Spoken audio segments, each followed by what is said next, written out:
Hi students, welcome back. आज 15वें सवाल से शुरू करते हैं 11.3 के। उसके बाद कुछ प्रमेय देखेंगे।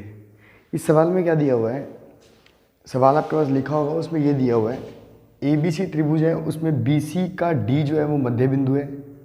फिर B से एक रेखा इस तरह से खींची जो AD को समद्विभाजित करती हुई AC को X बिंदु पे काटती है। मतलब ये E जो है वो मध्य बिंदु है, ये रेखा इस रेखा के बराबर है और ये वाली रेखा इस रेखा के बराबर है, और आपको ये सिद्ध करना है। ठीक है, तो इसमें क्या करेंगे, इसमें रचना करेंगे। यहां से एक लाइन बनाएंगे F पॉइंट पे काटती हुई, जो कि EX के समांतर होगी। ठीक, ये रेखा जो है ये मैंने इस रेखा के समांतर बनाई खुद से। ठीक, अब क्या करना है, अब इसको सॉल्व भी करना है बस। तो क्या करेंगे, सबसे पहले आप ये देखो कि कोई दो त्रिभुज ऐसे मिल रहे हैं क्या जिनके कोई कोण समान हो जाए, क्योंकि कोण ढूंढना सबसे आसान है। ठीक है, समरूप जब भी करना हो, दो त्रिभुजों को ज़्यादा कुछ नहीं दिया हो तो आप पहले कोण पे जाओ। अब आप ना ये वाला त्रिभुज देखो, एक तो ये वाला, मतलब मैं बात कर रहा हूँ ADF की, और एक ये ऊपर वाला ये वाला। इन दोनों में ये वाला कोण जो है ये तो समान है, इस वाले में भी ये वाला कोण आ रहा है, इस वाले में भी ये वाला कोण आ रहा है, ये कोण तो बराबर हो गया, उभयनिष्ठ हो गया दोनों में। उसके बाद जो ये वाला कोण है वो इस कोण के बराबर होगा, क्योंकि ये दोनों समांतर रेखाएं थी, इनको एक रेखा ने काटा तिर्यक रेखा ने, तो ये जो कोण बनेंगे ये संगत कोण होंगे और ये दोनों बराबर होंगे। तो दो त्रिभुज मिल गए जिनमें दो कोण बराबर हैं, तो तीसरा अपने आप बराबर होगा, मतलब कोण कोण समरूपता वाला नियम लग जाएगा। तो इसको लिखना स्टार्ट कर दो। लिखो त्रिभुज AEX व त्रिभुज ADX में क्या हो रहा है, कोण A के बराबर है। चाहो तो नाम दे दो इसको, कोण EAX, मतलब इस त्रिभुज में इस कोण का नाम क्या दूंगा, EAX बराबर कोण DAF उभयनिष्ठ। ठीक है, उसका लिख दो कोण AXE बराबर कोण AFD संगत कोण। ठीक है, इसलिए कोण कोण समरूपता से, कोण कोण समरूपता से क्या हो जाएगा, त्रिभुज AEX समरूप हो जाएगा त्रिभुज ADX के। ठीक है, तो इनको एक बार बना लो। बनाने का तरीका मैंने तुम्हें बताया हुआ है, उसी तरीके से बना लिया। मतलब एक तो मैंने डबल मार्क किया है, एक मैंने सिंगल मार्क किया है, तो दोनों में मार्क कर दिए। अब यहाँ से देखा इसका नाम कैसे लिखना है, A, इस पे X है तो बच रहा पॉइंट वो E है, ऐसे इस पे देख लिया, सॉरी AF, और जो बच रहा पॉइंट वो D है। अब ये दोनों त्रिभुज समरूप हैं। ठीक है, चित्र बनाना बहुत ज़रूरी है, चित्र बनाओगे तो काम आसान होते चले जाएंगे। चाहो तो ये चित्र शुरू में बना लो, कोई दिक्कत नहीं है। अब क्या किया, समरूपता से, अब दो चीज़ें समरूप हों, इस चीज़ के लिए मैंने आपको शुरू में एक बात बताई थी कि समरूप जो चीज़ें होती हैं उनके संगत कोण तो बराबर होते हैं और संगत भुजाएं समान अनुपात में होती हैं। अब इनको समरूप हमने सिद्ध कर दिया, इसका मतलब इसकी सारी संगत भुजाएं समान अनुपात में हैं। तो इसको लिख लिया, AE के साथ भाग दिया AD का, मतलब इसके साथ यही भुजा आएगी संगत, बराबर EX के साथ भाग दिया DF का। ठीक है, ये इसकी संगत भुजा है। यहाँ से मुझे क्या मिला, जो AD है उसको मैं लिख सकता हूँ, AD को 2 of AE, मतलब AD को AE का दुगना में लिख सकता हूँ। क्यों, क्योंकि ये दोनों बराबर थी, तो ये पूरी इसकी दुगनी होगी, वो मैंने यहाँ पे यूज़ किया, तो आ गया AE/2 AE बराबर ई एक्स बटे डी एफ, ये ए ई से ए ई कट जाएगा और आपके पास आ जाएगा क्रॉस गुना करने पे डी एफ बराबर 2EX। इसको समीकरण 1 दे के छोड़ दिया। ठीक है, अब फिर से मैंने देखा, चलो डायग्राम दोबारा बना लिया।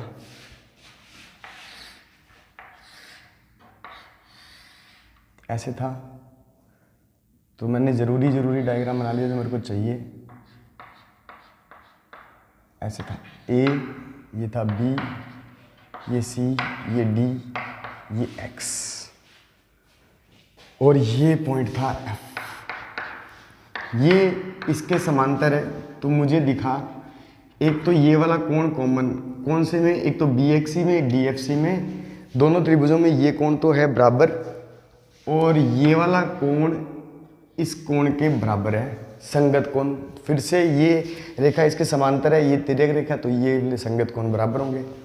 ठीक है, तो इसको लिख लिया त्रिभुज बी एक्स सी व त्रिभुज डी एफ सी में क्या हो रहा है, कोण बी सी एक्स बराबर कोण डी सी एफ उभयनिष्ठ। ठीक है, और कोण बी एक्स सी बराबर कोण डी एफ सी के। ठीक है, ये हो गए संगत कोण। तो फिर से कोण कोण समरूपता से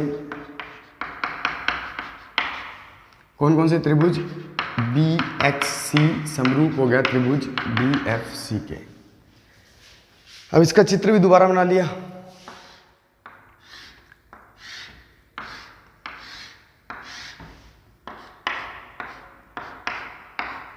है ना, जिस हिसाब से अब जो डबल वाला था वो तो सी था दोनों में। ठीक है, सिंगल वाला इसमें एक्स था, बच रहा है बी पॉइंट, इसमें एफ था, बच रहा है डी पॉइंट। ठीक है, अब लिख सकते हैं समरूपता से। ठीक है, समरूपता से क्या हो जाएगा, बी सी बटे डी सी बराबर बी एक्स बटे डी एफ। ठीक है, तो पॉज करके यहां तक नोट करो, आगे देखो। BC और DC में कोई संबंध दिया हुआ है क्या? BC और DC में बिल्कुल दिया हुआ है। DC जो है वो डबल है BC की, ऐसे ही बिल्कुल। तो इसको लिख दिया BC बराबर 2BC बराबर BX बटे DF। BC से BC कटा, तिरछा गुना किया तो मुझे मिला DF बराबर 2BX। ठीक है, अब कोई ब्रेक हो रहा है क्या? BX जो है, BX को देखो, BX को बनने के लिए BE और EX ये जुड़ेंगे, तो इसको लिख दिया DF बराबर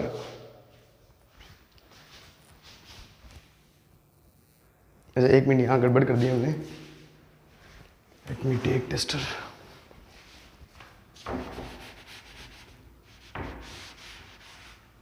ये जो BC थी इसको लिख सकता हूं डबल ऑफ CD।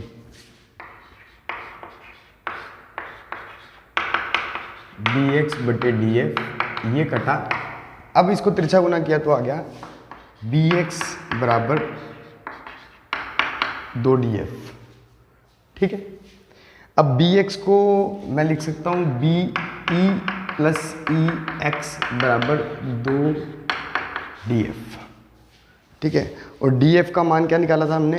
2EX निकाला था, तो ये हो गया BE प्लस EX बराबर 2EX। समीकरण 1 से। ठीक है, पहली समीकरण से ये काम हो गया। अब ये हो गया BE प्लस EX बराबर 4EX। ठीक है, इसको इधर कर दिया, थोड़ा सा लास्ट थोड़ा सा बच गया, इसको यहाँ कर रहा हूँ।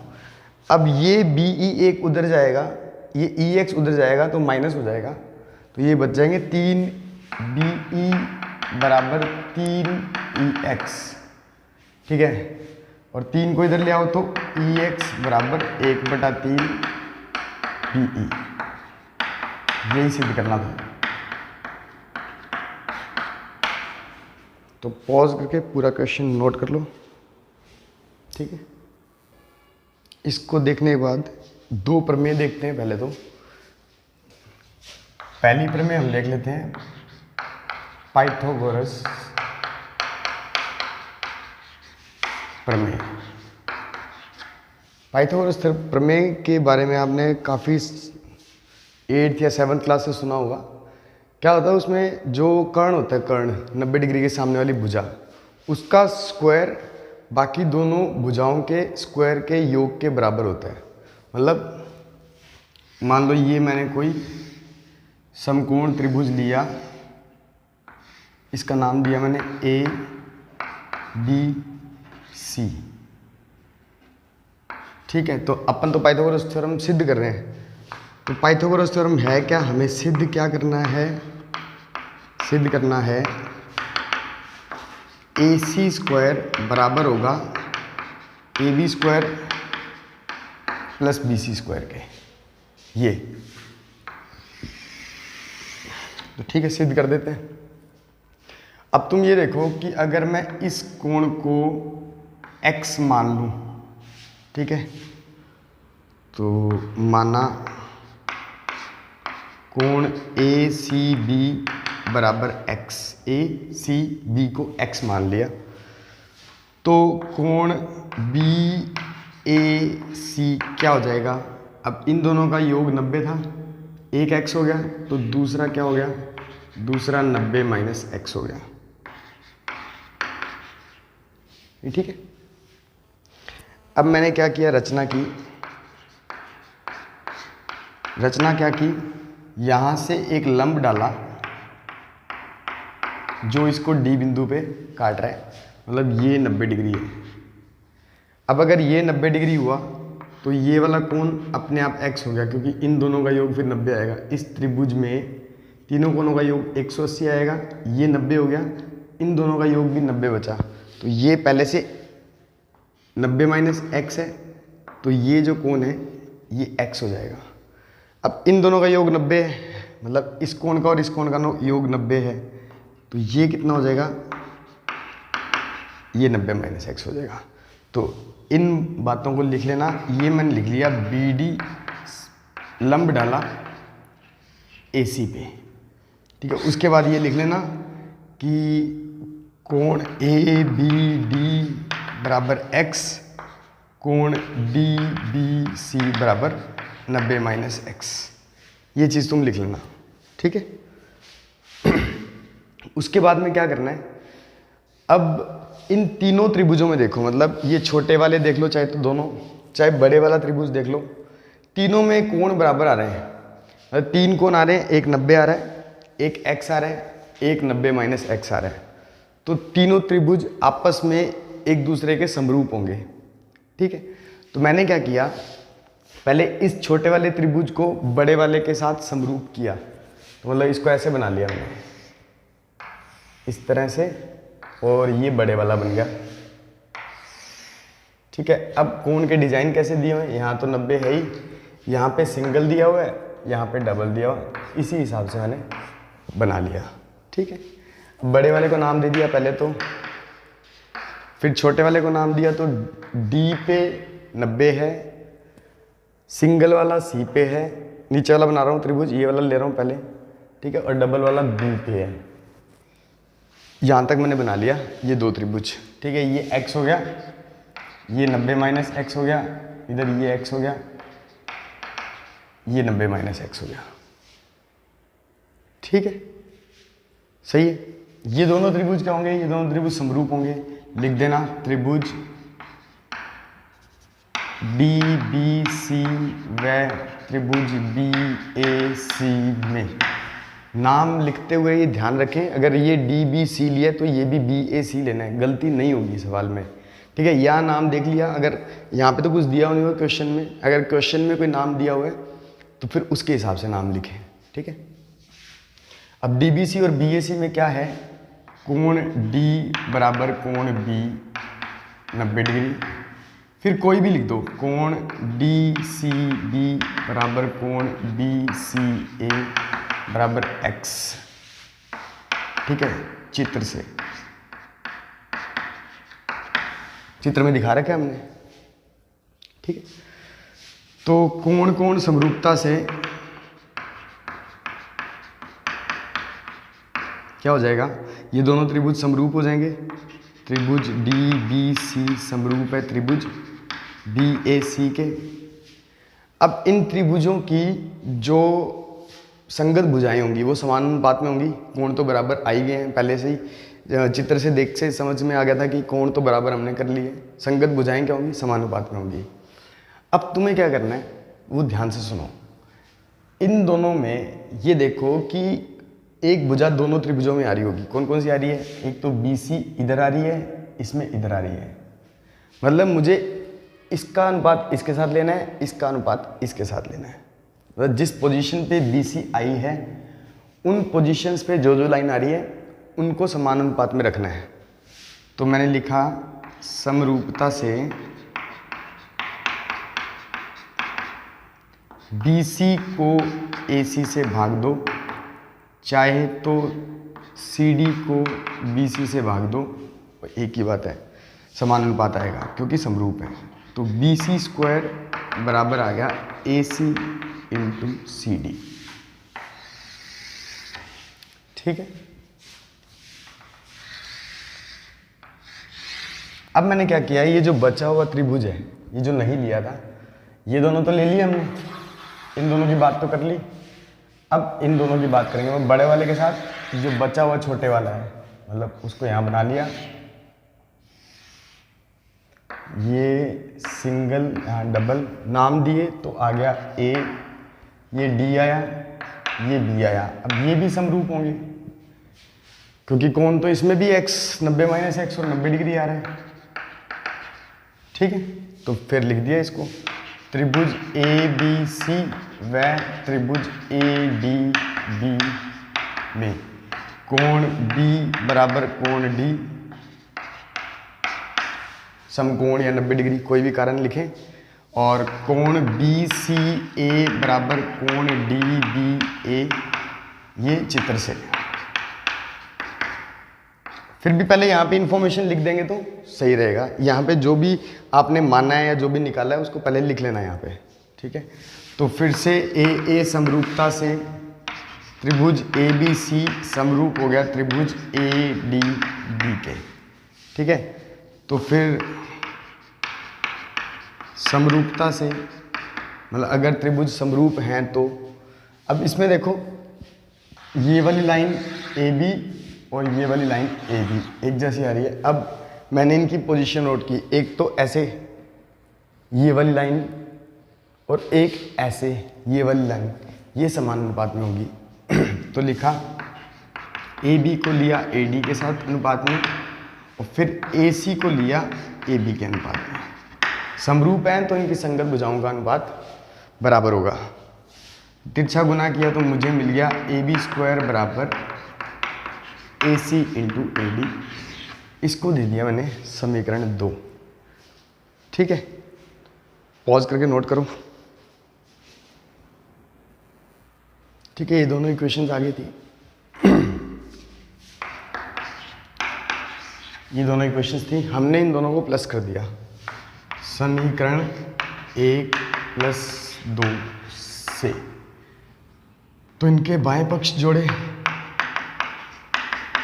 इस तरह से जुड़ गए, दाएं पक्ष जोड़े तो AC into DC plus AC into AD, इस तरह से हो गए। उसके बाद मैंने कॉमन ले लिया AC। ठीक है, यहाँ आ गया DC प्लस AD। ठीक है, अब DC और AD मिलके फिर से AC बन गया, तो वो हो गया AC इंटू AC, क्या हो जाएगा AC स्क्वायर। यहाँ चल रहा था हमारा BC square plus AB square.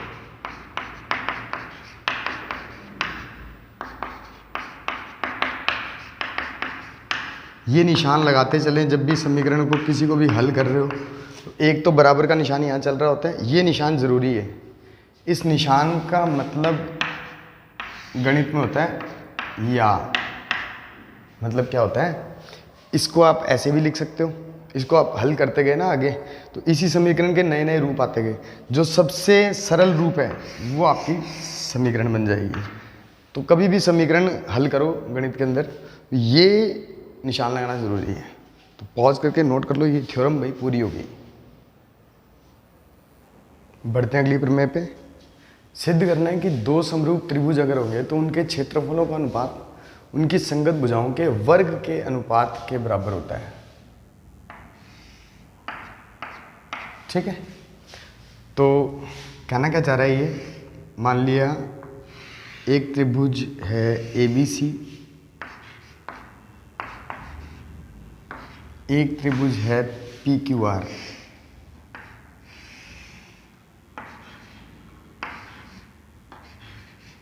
ये दोनों समरूप हैं। समरूप है मतलब ये कोण इस कोण के बराबर, ये कोण इस कोण के बराबर और ये कोण इस कोण के बराबर।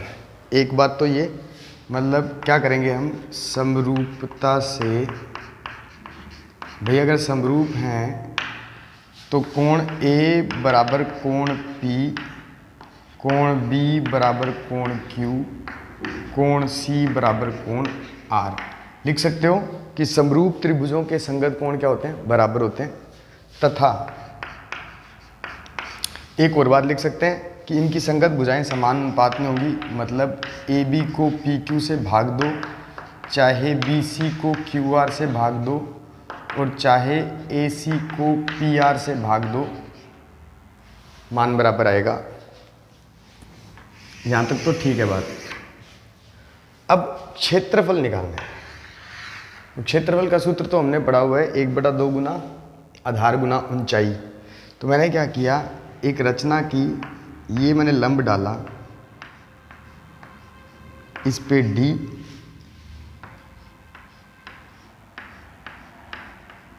इस पे डाला S, मतलब ये दोनों लंब हैं। अगर ये लंब है, ये रचना लिख देना, रचना AD लंब है BC पे तथा PS ये लंब है QR पे। लंब डाल दिया तो त्रिभुज ABC का क्षेत्रफल क्या आ गया, 1/2 गुना आधार गुना ऊंचाई, ये आ गया क्षेत्रफल। दूसरा त्रिभुज PQR का क्षेत्रफल क्या आ गया, वो आ गया 1/2 गुना QR गुना PS, ये क्षेत्रफल आ गया। अब इनके अगर क्षेत्रफल का अनुपात निकालूं मैं, इसको मान लिया समीकरण 1 दे दी, इसको मान लिया समीकरण 2 दे दी, इसको मान लिया समीकरण 3 दे दी। तो समीकरण 2 को अगर मैंने 3 से भाग दिया तो ये तो क्षेत्रफल है, एरिया लिख रहा हूँ, एरिया का मतलब क्षेत्रफल। ठीक है, तो ये लिख दिया एरिया ऑफ ABC, मतलब ABC का क्षेत्रफल और ये PQR का क्षेत्रफल।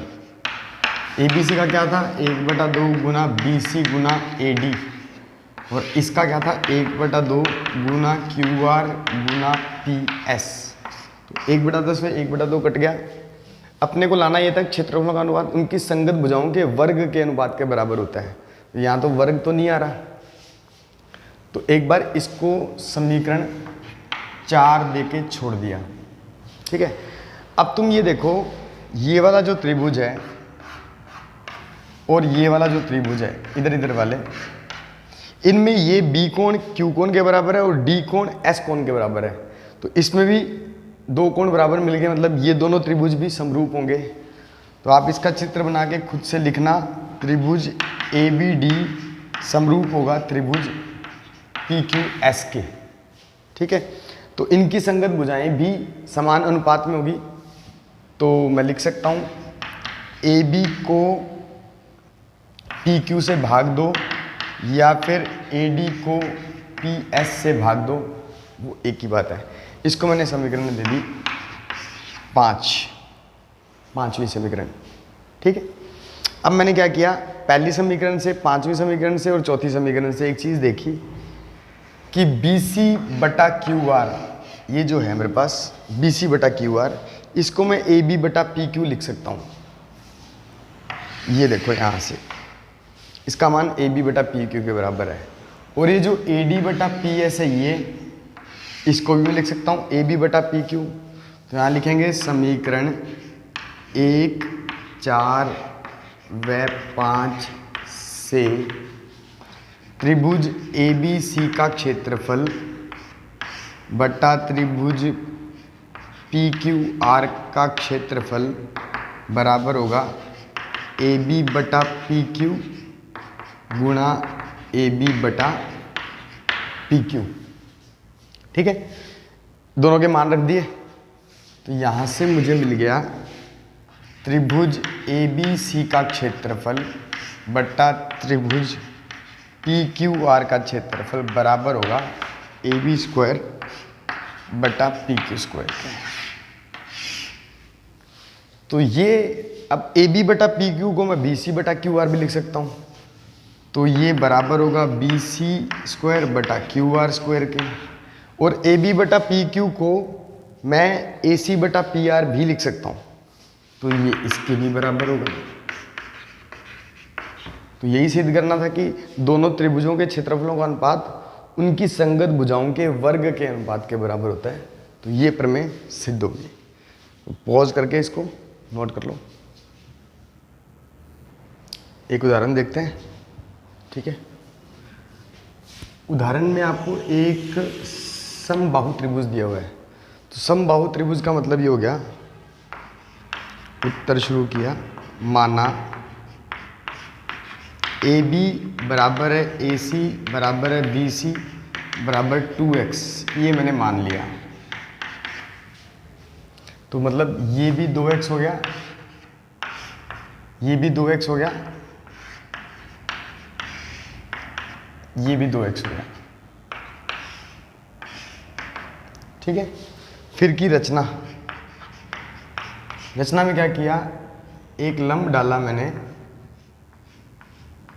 BC पे, उसको नाम दे दिया AE लंब है BC पे। अब तुम्हें एक चीज़ याद होगी, पिछली छोटी क्लासों में तुमने पढ़ा होगा, समद्विबाहु त्रिभुज और समबाहु त्रिभुज, इन दो त्रिभुजों के केस में अगर आप लंब डालते हो तो ये BE बराबर EC हो जाता है। तो क्या हो जाएगा, BE बराबर EC बराबर x। अब ये पूरा 2x था, ये दोनों बट गई बराबर बराबर, तो x आ गया, ठीक है। मतलब ये जो है, ये लाइन, ये x है, ठीक है। फिर दिया गया हुआ है BD बराबर 1/3 BC दिया हुआ है, और BC को हमने 2x मान रखा है। तो इसको चलो यहाँ बना लिया, ऐसे करके इतना इतना हिस्सा बनाया इधर वाला, इसको लिख लिया AB, ठीक है। यहाँ पे आ गया D पॉइंट, ये यहाँ पे आ गया E पॉइंट। ये अब तक मैं क्लेम कर चुका हूँ कि ये x है, ये 2x है, ठीक है, और ये 90 डिग्री है, ठीक है। तो सबसे पहले मैंने AE निकाल लिया, AE कितना निकलेगा, तो AE निकाल सकता हूँ, समकोण त्रिभुज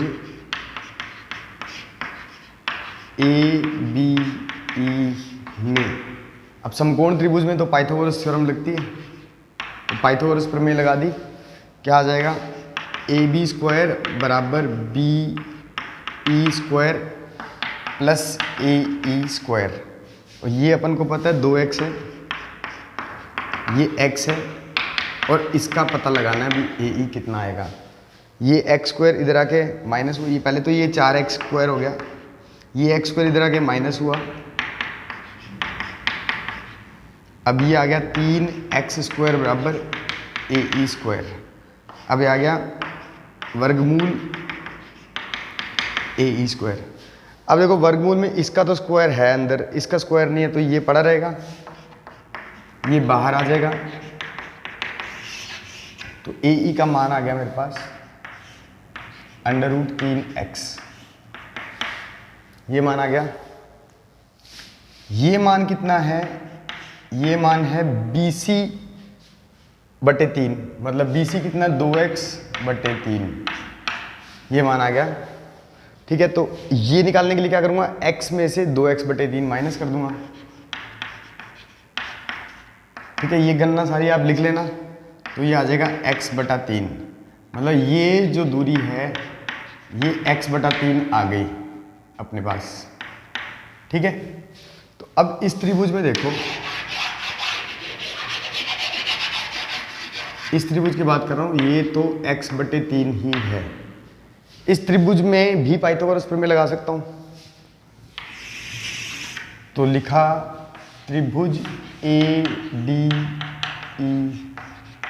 में क्या हो जाएगा, AD² बराबर DE² प्लस AE², मतलब 90 डिग्री के सामने वाली साइड का स्क्वायर दोनों साइड के स्क्वायरों के योग के बराबर।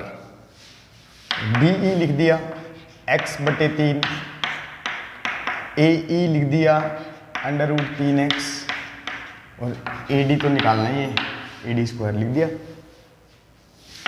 स्क्वायर किया तो यहाँ आ गया x²/9 प्लस √3 का स्क्वायर किया 3, x का स्क्वायर किया x²। जब मैंने लघुत्तम लिया तो 9, ये x², यहाँ हो जाएगा 27x², तो ये आ गया 28x²/9 AD²। अब अपने को करना क्या था, 9 AD² तो चाहिए था, तो ये तिरछा गुना कर लो, 9 AD² तो आ गया। उसके बाद 7 गुना में लाना है, तो इस 28 में से 7 निकाला, पीछे रह गया 4, उसको ऐसे लिख लिया। ठीक है, अब इसको लिखा 9 AD² बराबर 7, और इसको लिख लिया 2x का होल स्क्वायर। अब 2x तो कुछ भी रख लो, AB AC BC, सवाल में क्या चाहिए, AB चाहिए, तो AB लिख दो। 9 AD² बराबर 7 AB² इति सिद्धम, हैंस प्रूव्ड, कुछ भी बोल लो। तो पॉज करके नोट करो भाई इसको।